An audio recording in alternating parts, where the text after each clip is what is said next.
The night before my wedding was supposed to be magical, a time for last-minute excitement, giddy nerves, and happy tears. But instead, I sat alone in my hotel room, staring at my phone, my heart pounding so hard I could hear it in my ears. The screen glowed in the dim light, displaying a text message that shattered my world.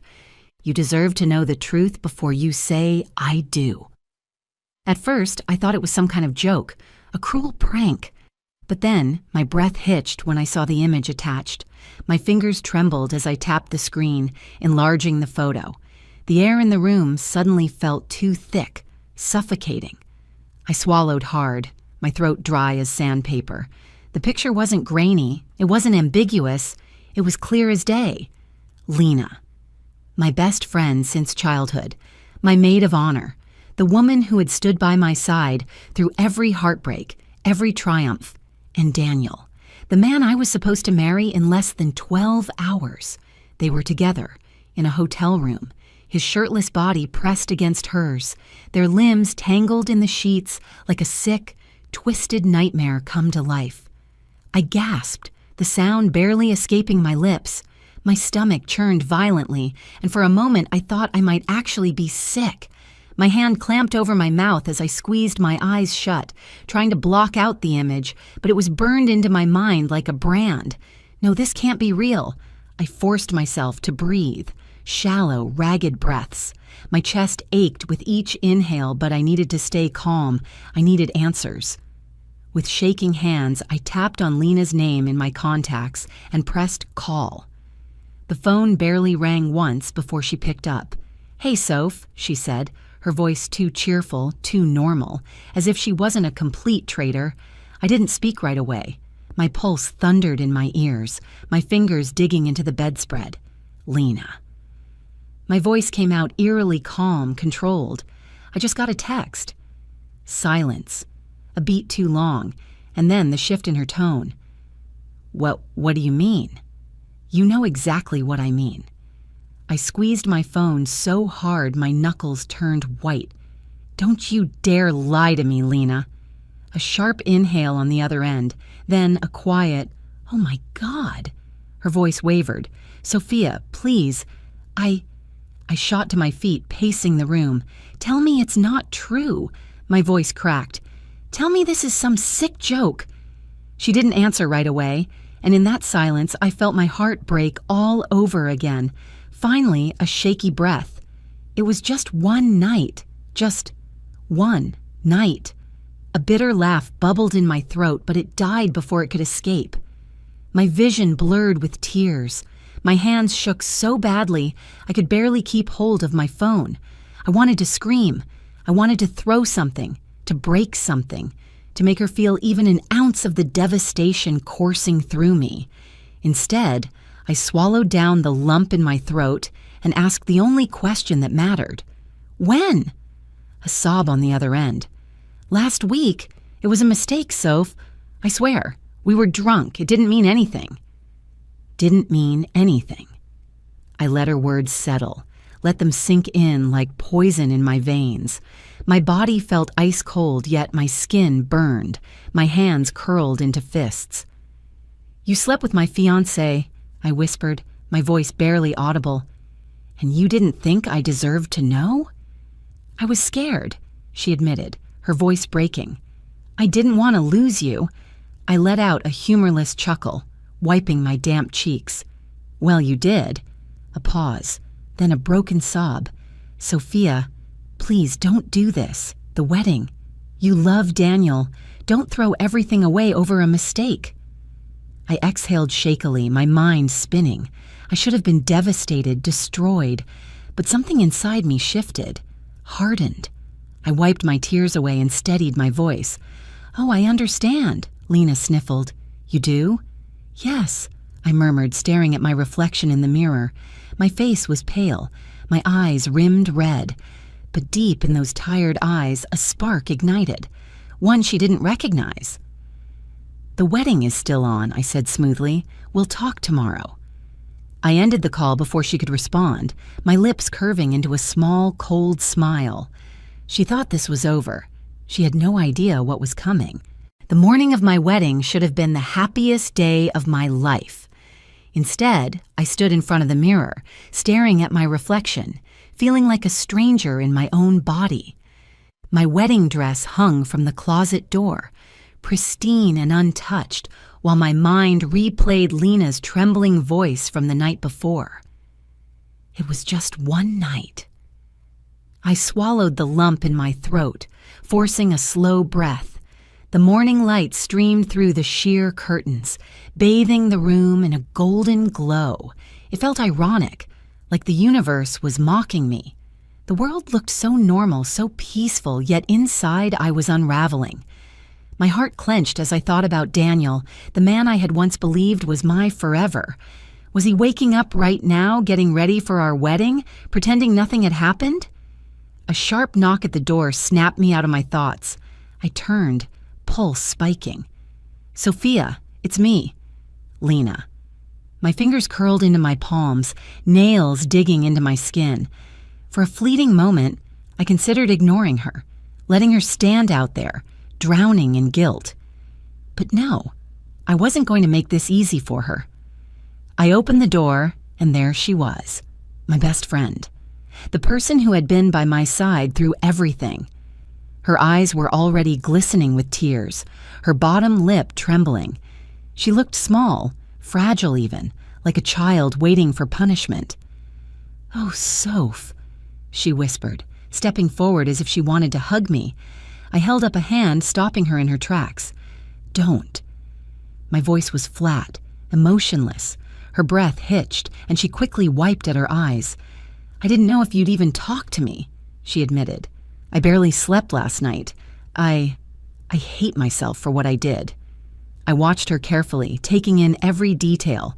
The way she wrung her hands, the nervous shift of her weight from foot to foot, the way her voice cracked just enough to sound remorseful. But all I could think was, how many times had she seen me talk about Daniel with stars in my eyes, knowing what she had done? How many times had she smiled, pretended, acted as if she wasn't hiding the ultimate betrayal? I just need to explain," she stammered, her hands shaking. "Please, Sophia." I tilted my head slightly, pretending to consider it. "Explain? Oh, you mean tell me that you were drunk? That it meant nothing?" I let out a humorless laugh. "You already did that last night." Lena flinched. "I know, but I need you to understand. I never meant to hurt you. I would take it back if I could." I crossed my arms, my nails pressing into my skin. "If you truly love me as a friend, it never would have happened." Her eyes darted down, unable to hold my gaze. That was all the confirmation I needed. "Look," she tried again, her voice cracking. "The wedding is today, and God, Sophia, I don't want you to hate me." Hate her? The word felt so small compared to the hurricane inside me, but I kept my expression eerily calm. "I don't hate you, Lena." I exhaled, watching her shoulders loosen ever so slightly, as if she believed there was a sliver of hope left for her. "I just see you for who you really are now." Her face crumbled. "Please," I smiled, a slow, deliberate smile that made her fidget under my gaze. "Don't worry, the wedding is still happening." Her eyes widened. "It is?" I nodded. "Of course." Relief flooded her expression, her posture relaxing for the first time since she walked in. "Oh, thank God," she whispered. I thought you might call it off." I took a step closer, watching the hope bloom in her eyes. "I meant what I said last night, Lena. I understand." She blinked, confused. You do?"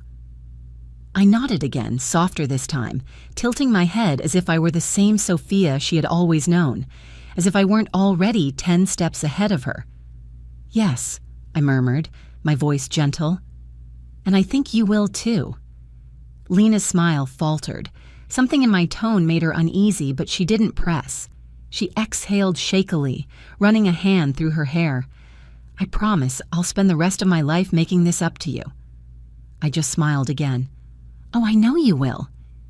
She didn't realize that by the time this day was over, she wouldn't be the one comforting me. She would be the one in tears, The wedding venue was breathtaking. Rows of white roses lined the aisle, their scent heavy in the warm afternoon air. The soft hum of a string quartet played in the background, their delicate notes floating through the space like a lullaby meant to soothe my nerves. But nothing could calm the storm brewing inside me. I stood in the bridal suite staring at my reflection, my fingers gripping the edge of the vanity. The mirror showed a picture of perfection, a bride draped in a gown of ivory lace, her hair in soft waves, her makeup flawless. But if you looked closer, really looked, you'd see the cracks beneath the surface, the slight tremble in my hands, the tension in my jaw, the fire burning behind my eyes. A knock at the door. I turned, my heartbeat spiking, expecting Lena, but instead my mother peeked inside, her face glowing with excitement. "Oh, sweetheart," she whispered, stepping in with misty eyes. "You look absolutely radiant." I forced a smile, though it felt like a mask stretching across my face. "Thanks, Mom." She walked over, gently adjusting the veil cascading down my back. "Are you nervous?" she asked, her voice filled with warmth. I met her gaze in the mirror, hesitating. Nervous? Number, that wasn't the right word. A bride nervous about her wedding is one thing, but a bride standing on the edge of betrayal, waiting to set everything ablaze, that was something else entirely. "I'm just ready," I said finally, watching her expression soften with understanding. She thought I meant ready to marry Daniel. If only she knew. A second knock, firmer this time. I knew before I even turned who it was. "Come in," I said, smoothing the lace on my dress. The door creaked open and Daniel stepped inside, his tall frame filling the doorway. He looked as handsome as ever. His tailored black suit hugged his body perfectly, his dark hair neatly styled. His expression, however, was unreadable. For a long moment, neither of us spoke. His eyes flickered over me, lingering as if memorizing every detail. "You look incredible," he finally said, his voice quieter than usual. I tilted my head slightly, searching his face for any sign of guilt, any remorse. But there was nothing. Just the same smooth confidence, the same easy charm that had fooled me before. I let out a small, breathy laugh. "I bet you said the same thing to Lena." The color drained from his face so fast I almost pitied him. Almost. His throat bobbed as he swallowed hard. "Sophia, please." I arched an eyebrow. "Please what?" He stepped forward, his voice dropping to a desperate whisper. "I know what you saw. I know what she told you, and I have no excuse. I was drunk. I was stupid. It meant nothing." There it was. The same rehearsed line Lena had used. I let out a slow breath, feigning contemplation. "You know," I murmured, tracing my fingers along the vanity's edge. "It's funny how people always say it meant nothing when they destroy someone's life." His hands reached for mine, but I pulled away before he could touch me. His face twisted with something that looked like pain. "Sophia, I love you. I never stopped loving you. It was a mistake, but it doesn't change how I feel about you." I tilted my head, pretending to consider his words. "So if I had done the same thing to you, if I had spent a drunken night in another man's bed, you'd still be standing here? Still asking me to marry you?" His jaw clenched. He didn't answer. "That's what I thought." I turned back to the mirror, my fingers grazing the intricate beading on my gown. "Tell me something, Daniel. If no one had told me, if no one had sent that picture, were you ever going to confess?" Silence. I turned to face him again, watching as his eyes darted away, his chest rising and falling in shallow breaths. That flicker of guilt, there it was. Not because he regretted what he did, but because he got caught. I exhaled slowly, letting the tension stretch between us like a thin, fraying thread. Then I smiled. "Oh, Daniel," I said, my voice dripping with something sweet and unreadable. "You don't have to worry. The wedding is still happening." His eyes snapped to mine, searching my expression. Confused, hopeful, desperate. I I don't deserve you," he said, his voice shaking with something close to relief. I took a slow step forward, letting him think, for just a moment, that everything was going to be okay, that I was the kind, forgiving woman he had once promised forever to. My lips curved upward. Oh, I know. Because by the time this day was over, Daniel wouldn't just regret what he had done. He'd never forget it. The ceremony was about to begin. The guests were seated, the air buzzing with quiet anticipation. Soft murmurs and the occasional rustling of fabric filled the grand hall, mingling with the scent of roses and fresh linen. From behind the heavy double doors, I could hear the string quartet playing softly, their melody delicate and hopeful. I stood just outside, gripping my bouquet, the white roses cool against my trembling fingers. The weight of my dress settled around me, a beautiful illusion of purity and innocence, even as my mind was anything but. Beside me, my father adjusted his tie, his face glowing with pride. "You ready, sweetheart?" he asked, his voice warm, steady. I turned to him, offering a small, practiced smile. More than ever. The doors would open any second now, and I would walk down the aisle to the man I was supposed to spend my life with, the man who had betrayed me. The best friend who had stabbed me in the back would be watching, standing just a few feet away. I exhaled slowly, my heart a strange mix of nerves and anticipation. Then the doors creaked open. The moment felt surreal. The guests stood, turning toward me, a sea of smiling faces, oblivious to the storm raging beneath the surface. My father's arm wrapped securely around mine as we took the first step, and there he was, Daniel, standing at the altar in his perfectly tailored suit, his hands clasped in front of him, his eyes locked onto mine, filled with something unreadable.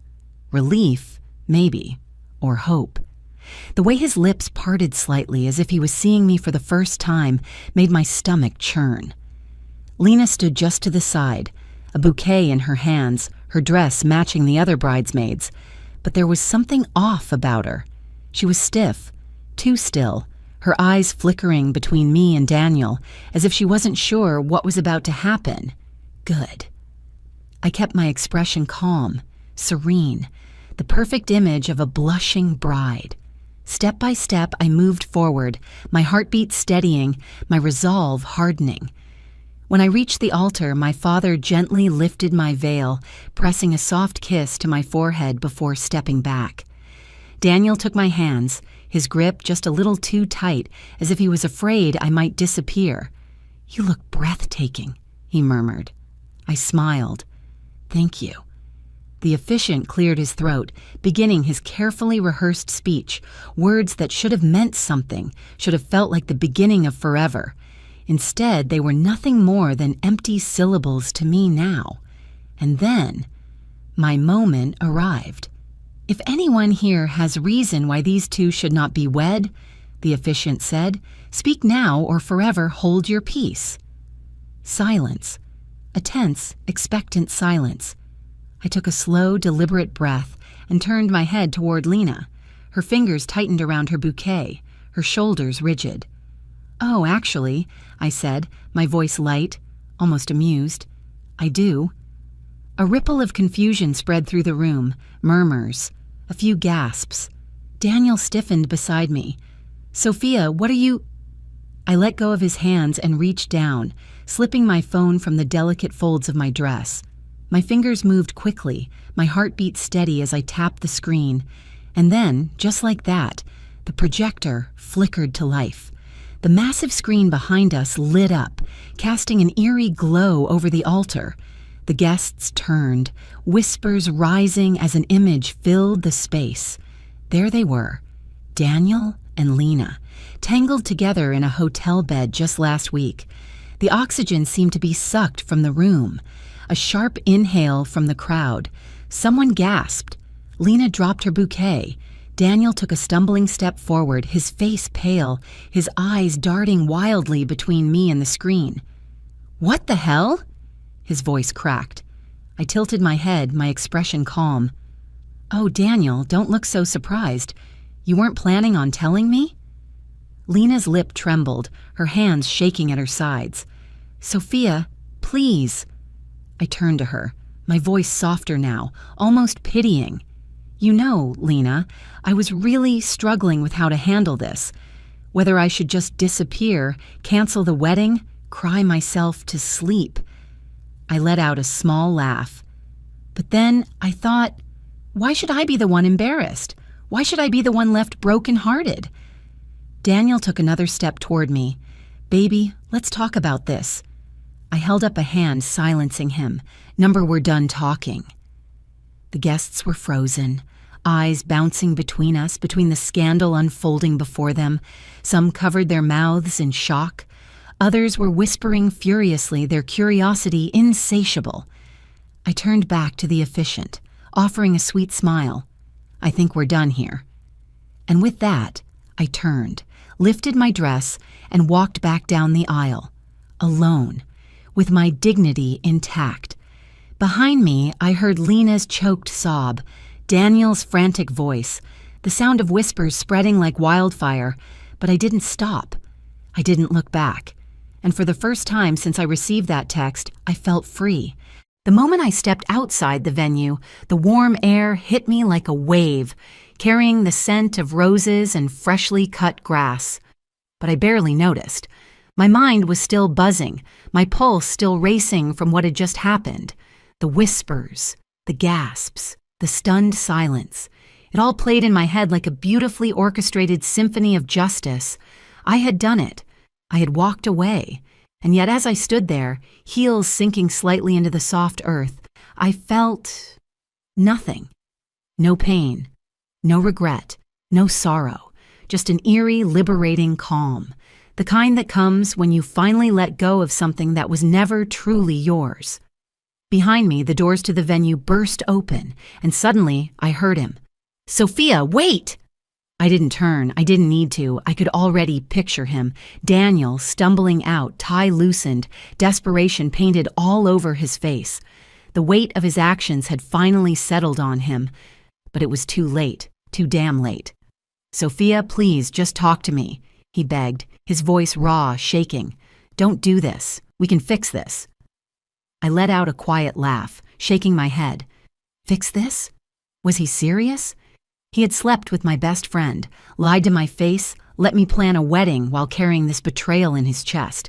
He had been ready to stand in front of all those people and make vows to me, knowing he had already broken every promise.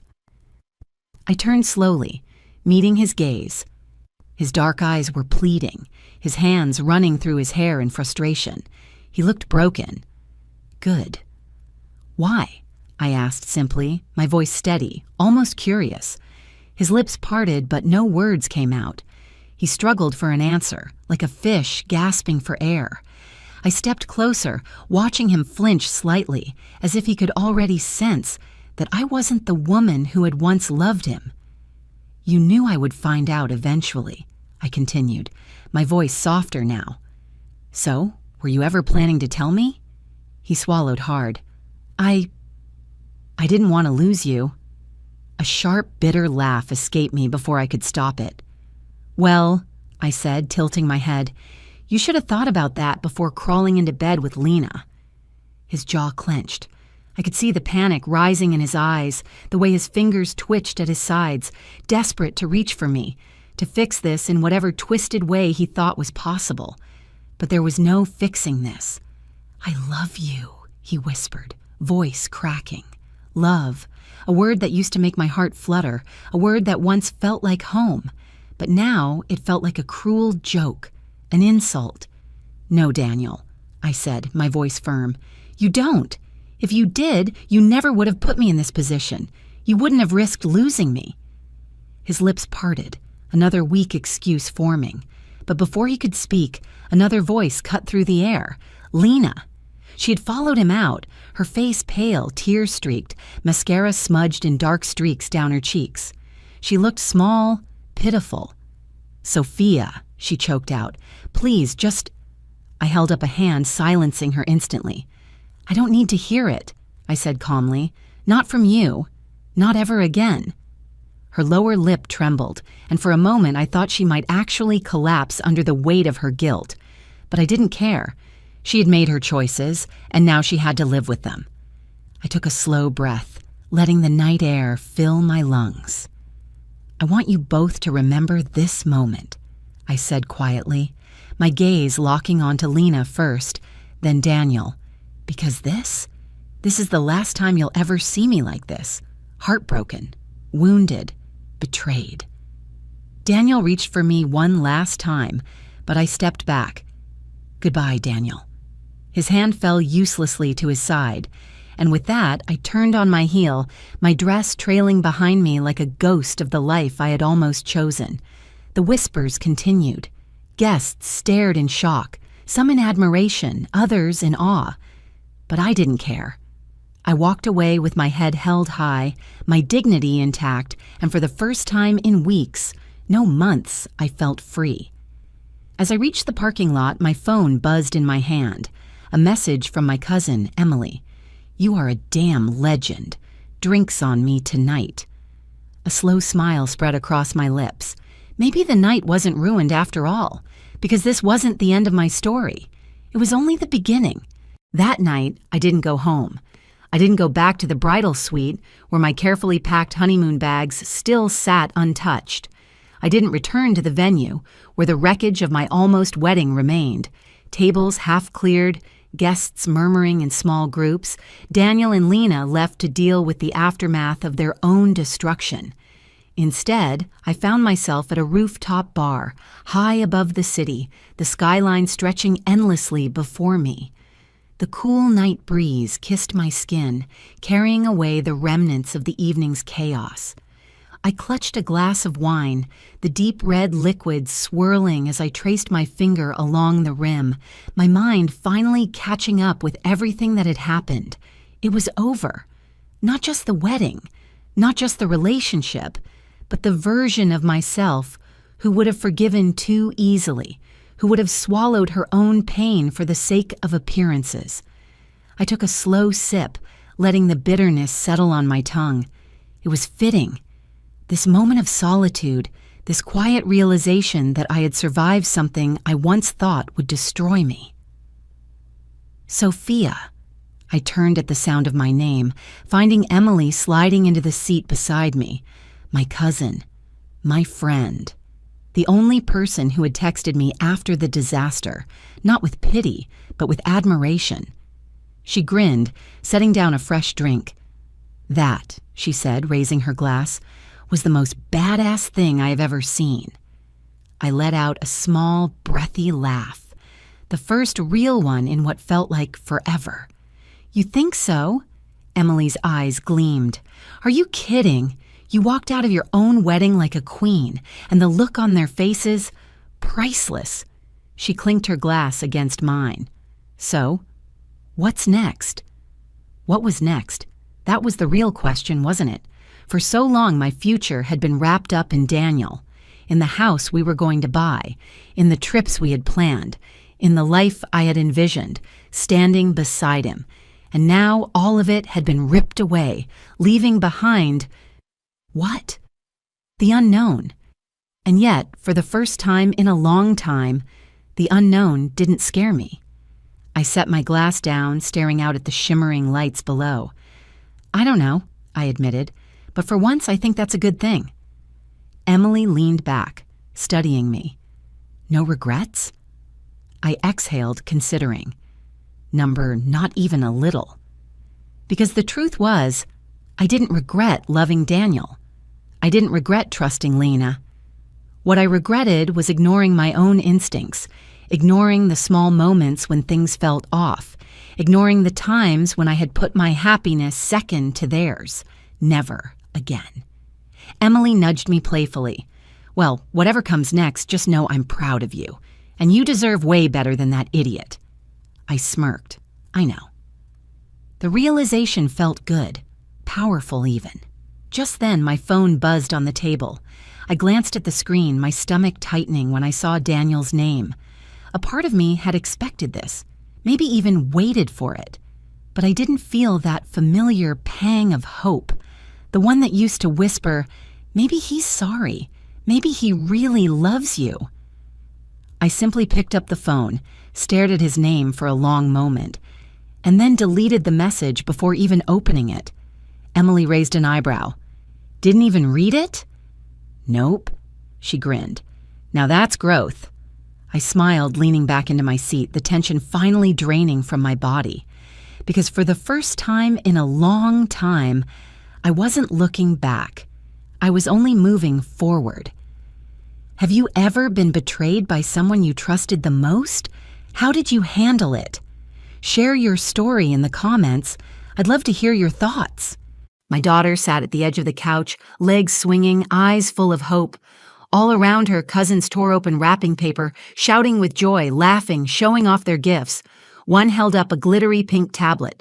Another jumped up and down with a remote-controlled drone. The room was buzzing with excitement, and Maya just watched, waiting for her turn. She was smiling, patient, trusting.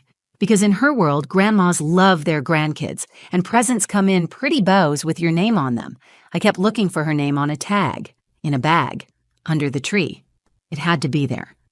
When the last gift was handed out, and she was still sitting there, empty-handed, she looked up at me with a quiet whisper. Did Grandma forget me? I turned to Margot and asked gently, was there another one? Maybe it got missed? She didn't even hesitate. She's not really family, she said. Just like that. No apology, no shame. Her voice was sharp and clear, like she was stating the weather. She's adopted. It's not the same. Maya heard every word. She didn't cry. Not right away. She just nodded, as if that explained everything. Then she looked down at her hands and folded them in her lap, like she was trying to take up less space. I felt like someone had knocked the wind out of me. My mouth opened, but nothing came out. I wanted to protect her, to say something, anything, but I was frozen. And the worst part? No one else said anything either. Cousins glanced at each other. My sister-in-law looked away. Caleb sat beside me, jaw clenched, eyes locked on his mother. But even he didn't speak. We stayed for dinner. We went through the motions. Maya never brought it up again. That night, back at the guest room, Caleb opened the drawer of his suitcase and pulled out a manila folder. He looked at me and said, I brought it in case she did something like this. I was hoping I wouldn't need it. He left the house alone just after midnight with that folder in his hand. I didn't ask what was inside. I didn't have to. Whatever he said to her, whatever she read in that envelope, she didn't laugh the next morning. And she never called Maya not family again. This happened last Christmas. It was supposed to be one of those big family gatherings where everything looks picture perfect. Fireplace crackling, matching pajamas, cider on the stove, kids running around the house like it's a playground. Margot, my mother-in-law, goes all out. She has this Pinterest board kind of holiday style. She's the type who sets out cloth napkins folded into trees and names each cheese on the platter with a little chalkboard stick. She's also the type of woman who believes in how things should be. I've been married to her son Caleb for 10 years. We met in college, and from day one, he was this calm, thoughtful, quietly intense kind of guy. He's never been the loudest person in the room, but he's always been the one who listens the closest. He's the one who knows what you need before you say it. When I fell in love with him, I also fell in love with the idea of building a family with someone who actually understood what love was supposed to look like. It wasn't easy for us. We struggled to have kids for years, 4 miscarriages, 2 failed IVF cycles, a lot of late nights just holding each other in the dark, not saying anything because there was nothing left to say. Eventually, we started talking about adoption. It wasn't our plan B. It became our best decision. We found Maya through a local agency. She was 5 when we met her. I still remember the first time she held my hand. She didn't say a word. She just slipped her tiny fingers into mine while we walked through the park, and I knew this was it. This was my daughter. Maya is light in every room she walks into. She loves painting, especially animals. She names the squirrels in our backyard. She laughs at her own jokes even when nobody else gets them. She's gentle, kind, and so deeply thoughtful it hurts sometimes. From the day she came home, Caleb was dad. Not stepdad, not foster dad, just dad. She started calling me mom on her own one night while I was brushing her hair. I didn't even correct her. I just cried. We never treated her like she was anything but ours, but that doesn't mean everyone else followed suit. Margot was polite when we introduced Maya. Cold, but polite. She didn't say anything cruel, not at first, but she never really saw her. She didn't learn her favorite colors. She didn't ask her questions. She didn't make the same effort she did with our nieces and nephews. Still, I told myself she'd come around. I wanted to believe she just needed time. Caleb was more cautious. He knew his mother better than I did, and he didn't expect much. But he gave her the benefit of the doubt, for Maya's sake. So when Margot invited the whole family to her house for Christmas that year, we accepted. We packed up the car, loaded presents and snacks, and drove 6 hours to North Carolina. Maya was buzzing with excitement. She made cards for every cousin. She couldn't wait to see the big tree Margot always put up in the foyer. She even brought her favorite dress because she wanted to look grown up. I remember looking at her in the back seat, singing along to Christmas music, holding her teddy bear, and I remember thinking, this year will be different. This year she'll feel it. She'll feel like she belongs. The house was full of noise and warmth when we arrived. Siblings, cousins, pets. Maya ran straight into the chaos like she was home. I saw her hug Margot. I saw Margot pat her on the head like she would a neighbor's kid, not unkind, but distant. Still, I smiled. I held on to hope. Maybe it was just awkwardness. Maybe love doesn't come naturally for everyone, but that doesn't mean it won't come eventually. I helped with dinner. Caleb played with the kids. Maya helped pass out cookies shaped like reindeer. Everything looked right. Everything felt almost normal. Until the next morning. Until the gifts. Until my daughter sat in a circle of children opening presents, watching them unwrap joy, while her own hands stayed empty. And everything I had been hoping for shattered right in front of me. We'd finished breakfast and all the kids were buzzing because it was gift time. At Margot's house, that wasn't just a thing, it was the thing. She made a whole event of it. She stacked the presents under the 12-foot tree in color-coded wrapping paper, had the kids sit in a circle, and passed out the gifts one by one while everyone watched. Maya was practically bouncing with excitement. She kept looking toward the tree, then back at me, whispering, "I think mine's the purple one with the snowman on it." I smiled and nodded, even though I hadn't seen her name on any of the tags. I tried to ignore that gnawing feeling in my chest. Maybe hers was hidden behind the tree. Maybe it was still in the guest room closet.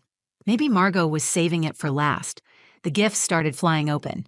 Squeals, giggles, everyone holding up new toys, gadgets, glittery jackets. Maya clapped for each cousin like it was their birthday. Then the pile under the tree started shrinking.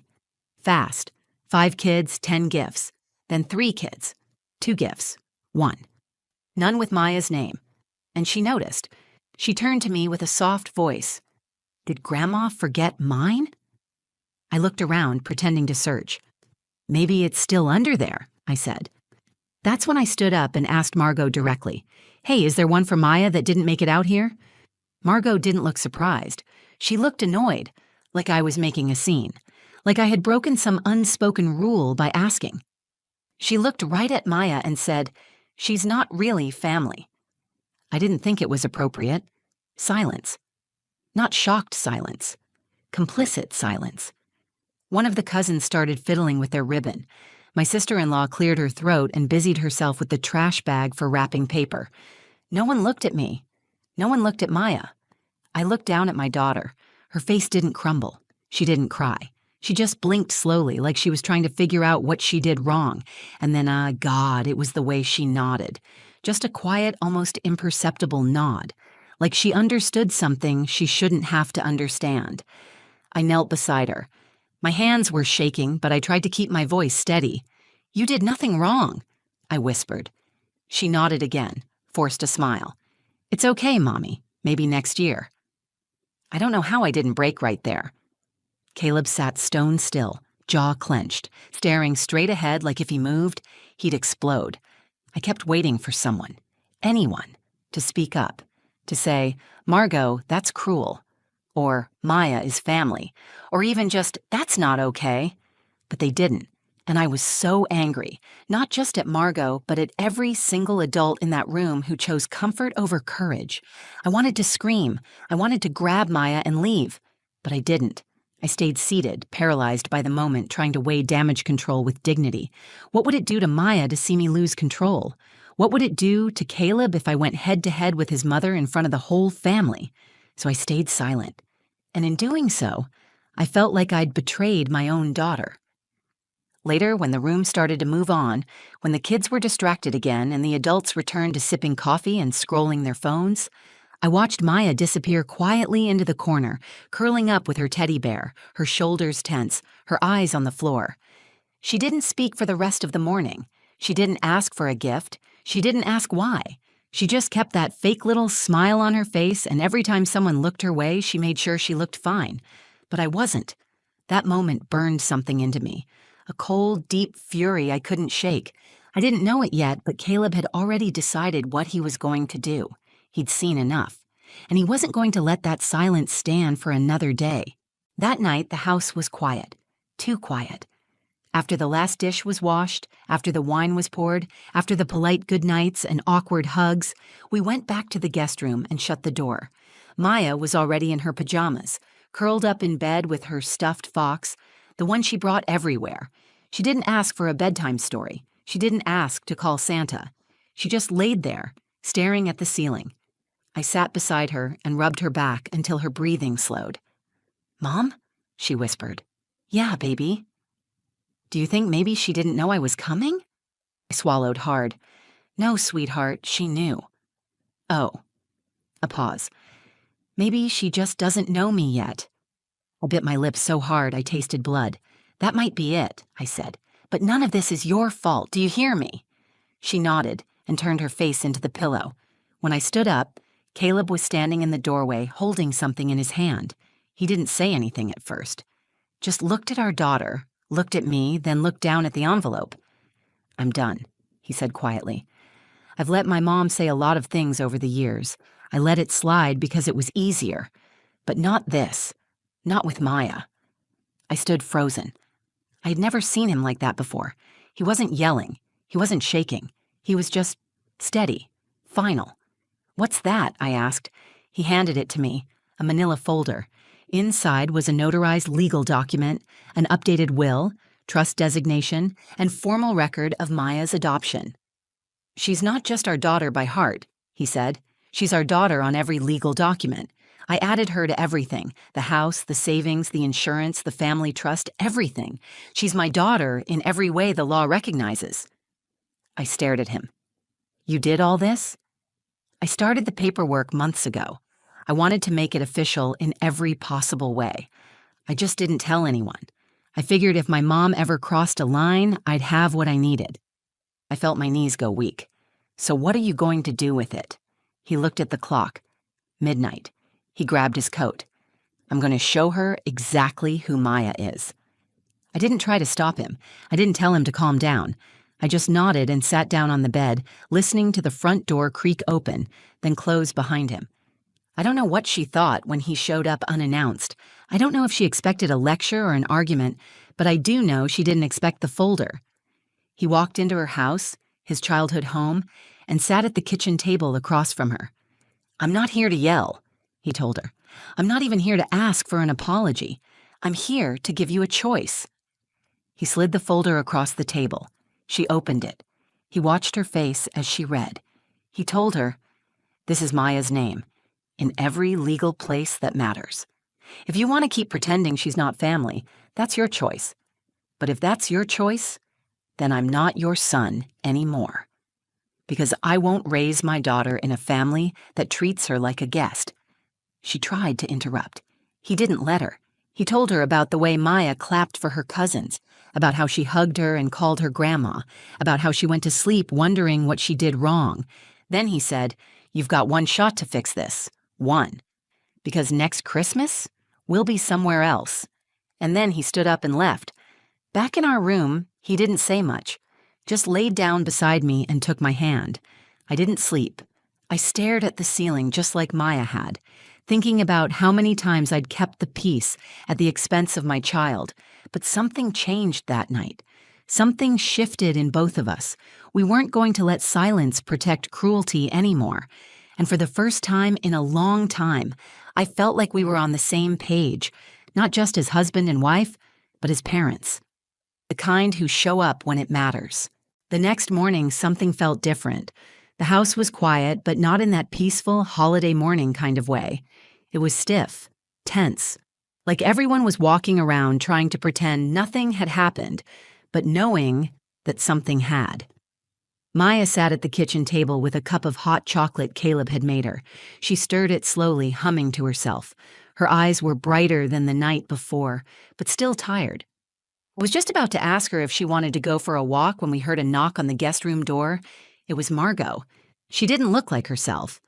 The usual poise, the tight smile, the polished perfection, it was gone. She looked smaller somehow, quieter. "Can I come in?" she asked. Caleb didn't answer.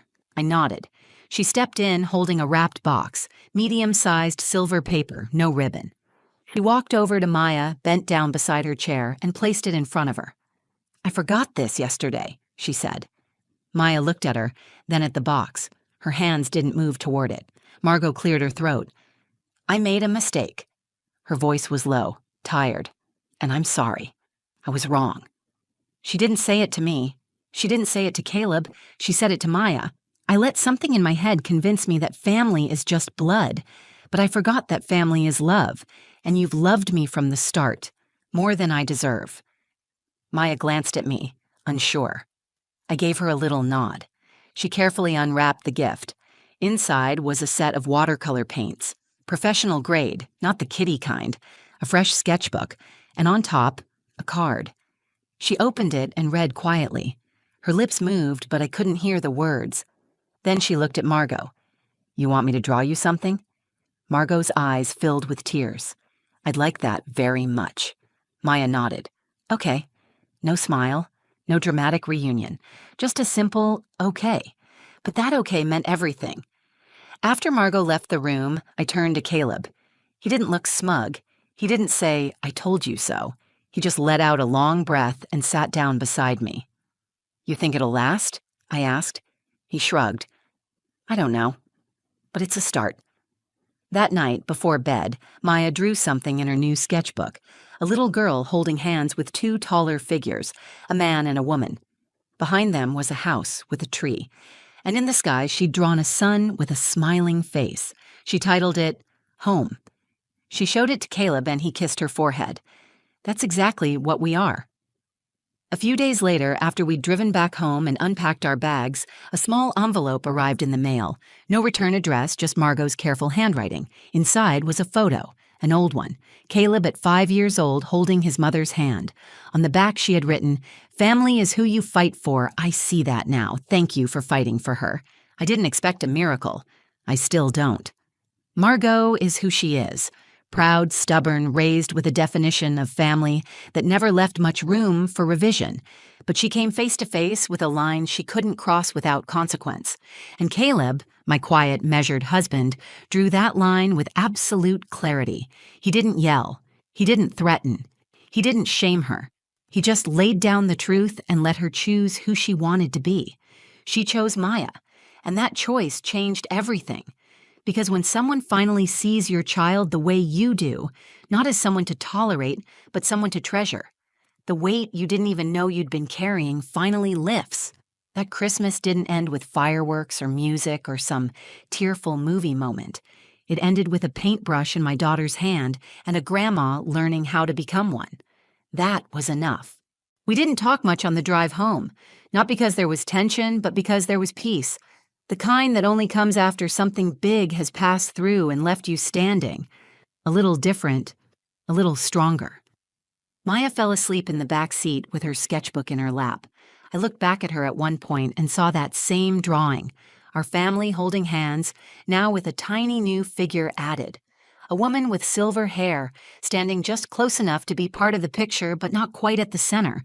I didn't ask her who it was. I didn't need to.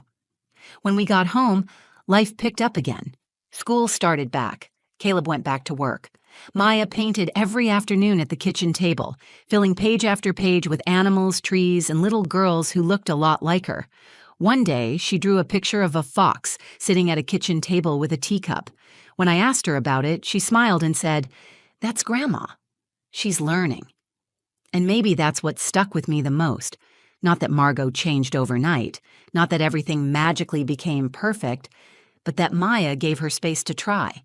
Even after being rejected, even after being made to feel invisible, she opened the door again, just a little, and let love try one more time. Children forgive in ways adults can't always understand. I still think about that moment in Margot's living room, the sharpness in her voice, the silence that followed, the weight of not standing up when I should have.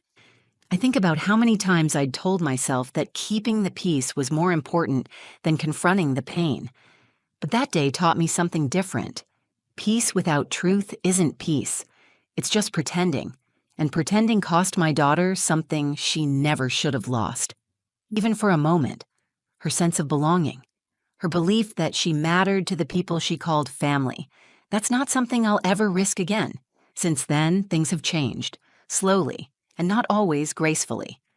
Margot calls more often. She asks about Maya's art, sends little cards in the mail, handwritten, sometimes awkward, but genuine. The last one said, "I'm proud of the way you see the world. You've made mine bigger, and that's enough for now. Not because we've erased the past, but because we're finally honest about it. Because now, when Margot shows up, she doesn't just bring gifts, she brings effort. And that means more than anything wrapped in shiny paper. The truth is, I used to think family was about who raised you, or who shared your blood, or who you married into. But now I know better. Family is who shows up when it's hard, who looks at you fully and says, "You belong to me." No conditions, no exceptions. And sometimes it takes a line being drawn in the quietest, clearest way for people to finally see what's right in front of them. My husband didn't raise his voice. He raised his daughter. He reminded me that action is love, that silence can be just as loud as cruelty, and that sometimes speaking up doesn't mean yelling. It means standing still and holding the truth in your hands without flinching. And Maya?